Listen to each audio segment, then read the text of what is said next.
Ayan, magluto tayo ng talong. So, slice muna natin, balatan ang sibuyas, luya at bawang. Okay. Ngayon, nabalatan na natin ang ating mga sangkap. Ito lang ang hindi pa. Isang buong bawang ubusin natin. So, atin itong pitpitin. Okay.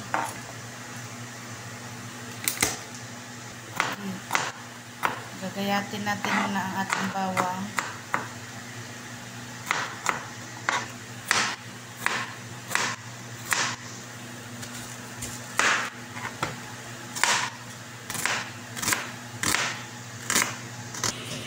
Ito yung ating talong na gayat-gayat na si talong.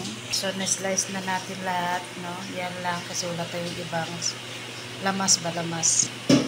Kini atong isda isahog sa talong. Okay? Kainiton sa nato atong kalan, kuratan ako. Kurat ng tat. Meron tayong oyster sauce, black pepper, sauce, olive, toyo. So, lagay na natin ito. Olive oil.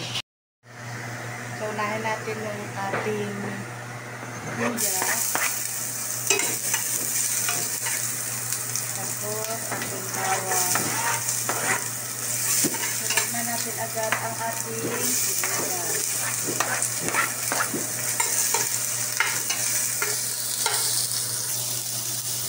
Ngayon natin ating isda.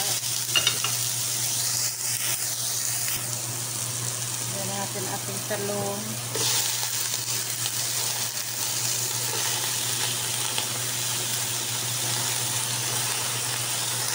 Ngayon natin ang paminta.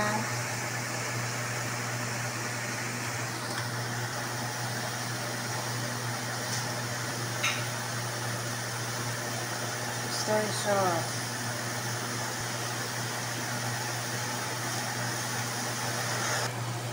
Halo-halo na natin yan. Takpan muna natin.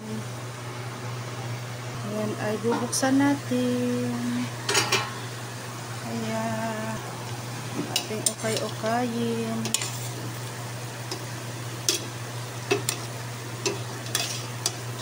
O, diba?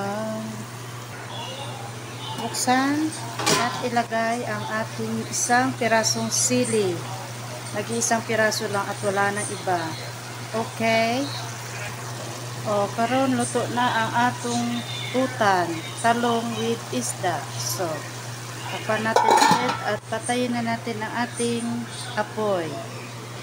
Patayin na. O. Ito na yung ating kakainin. Yan lang, isda lang. Napay, cucumber. Itong yung niluto natin. Okay. Hab-hab na ta, hab-hab. Hab. Okay, bye.